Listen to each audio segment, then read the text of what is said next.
Welcome back to MetroCasting. I'm Doug Farley. We are still on the Berwick Boulevard, and there's a train behind me for a particular reason. The history of railroading in this country is full of fact and folklore. It's still the preferred method of travel for many around the world.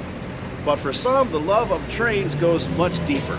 So deep, in fact, that they feel the need to have a train or two of their own in their own home. We, of course, are talking about model railroad trains, and recently we met some pretty passionate enthusiasts. Most people, when you think of trains, conjure up images of the great locomotives of the past. But for many, the mention of trains presents memories of the toy or model trains of their youth. And for many, model trains are remembered fondly at Christmas time, since many a toy train ran circles around the family Christmas tree or was received as a gift from Santa. The truth is, model trains have been around almost as long as real trains and have experienced the same type of affection over the years. The mechanized hobby of model trains most likely began in the 1840s with the carpet train, which was a scaled-down steam engine made out of brass. But it didn't have a track and ran freely across the floor, often dribbling water and possibly burner fuel behind them, which gained them the nickname Birmingham Dribblers. But in 1891, the true model railroad experience began when a wind-up train with tracks was introduced in Germany. And then, in the early 1900s, American know-how kicked in, with electrified versions being introduced. And from then on, we have today's very addicting hobby of model railroading. The most that I would like about these is the detail that they put into such a small scale. Now, it would be 1/87th, which would be 87th the size of the real thing. It's very enjoyable and it's fun. I get a thrill out of enjoying running my trains and people watching my trains go around. That gives me a thrill. Seeing the smiles on the faces of the children. It's relaxing. It gives you a chance to use your talents to build different things. There's wiring to it. There's scenery to it. There's woodwork to it, and it's just a very relaxing thing. And I've always loved trains from the time I was a kid. When I went through Whitehaven, I watched them when I had the opportunity, and I just liked them all my life. And I can put this together, and I don't even have to leave home to watch the railroad. As you can see, model railroading has no generation gap, and people of all ages enjoy the hobby. Joe likes it so much that he and his wife, Nancy, have spent years transforming their basement into this incredible display. Featuring a blue sky, luscious green rolling hills, cityscapes, farmscapes, and business districts, the layout is interlaced with over 2,000 feet of N-scale track. Nancy is the landscape artist. Well, it's like this, Joe would say. This is what I'd like to do here, and I would try to do it. And if it wasn't right, he'd say, how about put a little more green here or a little more of this there?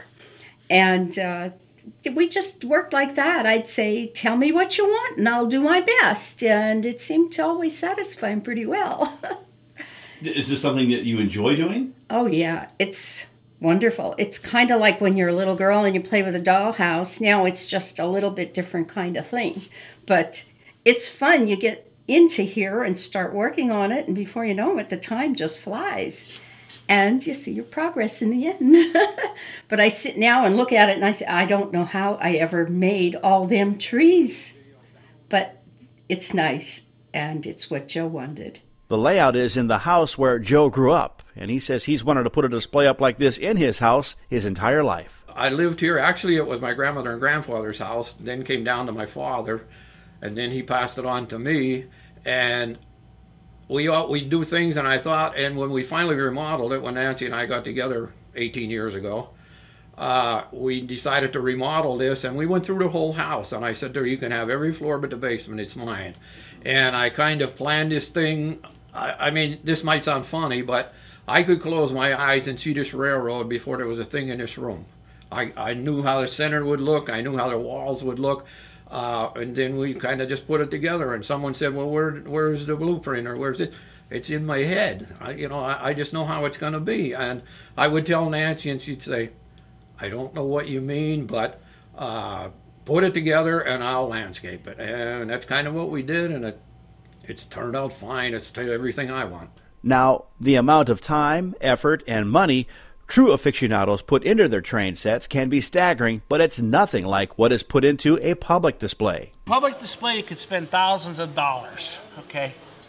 I wouldn't even try and put a dollar amount on how much trains I have here today.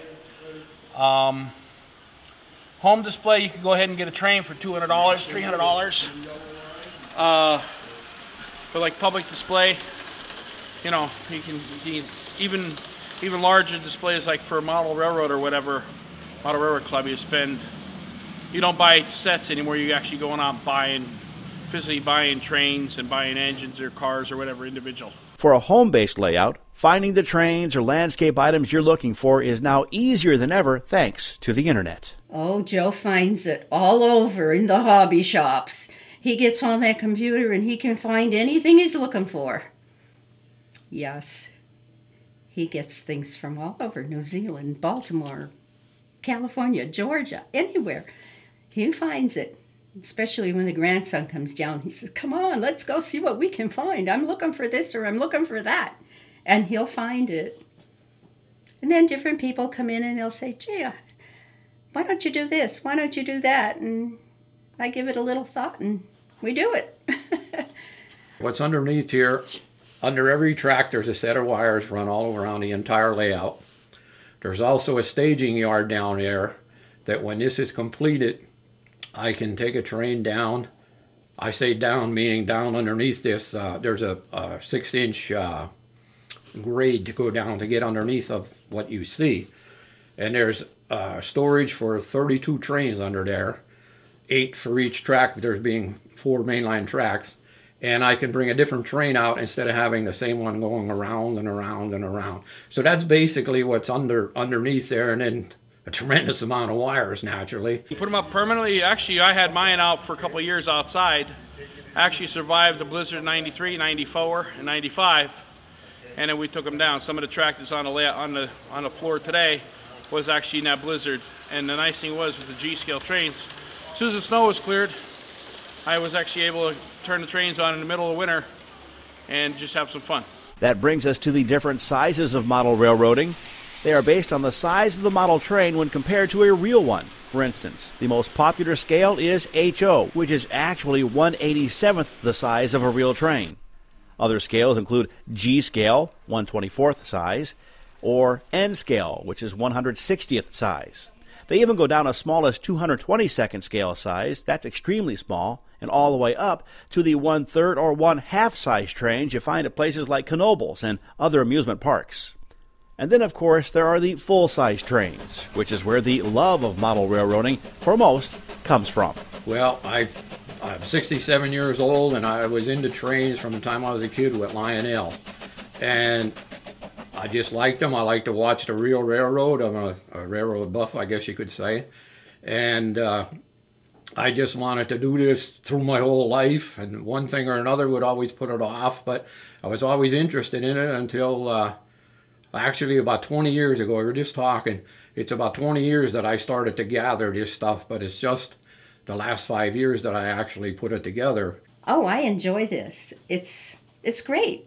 I enjoy watching the railroad. We go out to Altoona area and different areas and watch the railroad and watch the trains and the different cars, and we come home and he's going to make a train like he's seen. As you will see, there's tractors and different things on some of his loads, and we take pictures. We've been doing this since we got together, and it's a long time. So it's just a hobby now we both enjoy doing. Because I just like trains. Since you were a kid? Since I'm, from what I was told, since I'm about a year old. My dad was telling me a story one time I was little, and my great-grandfather was a section foreman on the tracks out here. And he went ahead and he told my dad one time that basically he was holding me, and here comes a train up the hill right through town here. We're at the house. Train comes up, and next thing he knew, I'm going crazy. They had a hard time holding me down just because I wanted to watch the train go by. And my great-grandfather told him, Bernie, he says, your son likes trains. God bless you. Joe and Nancy's display is open by invitation only, so if you get one, make sure you go. And as John said, there are many public displays all around the MetroCast viewing area. Seek them out. They are worth the trip as well.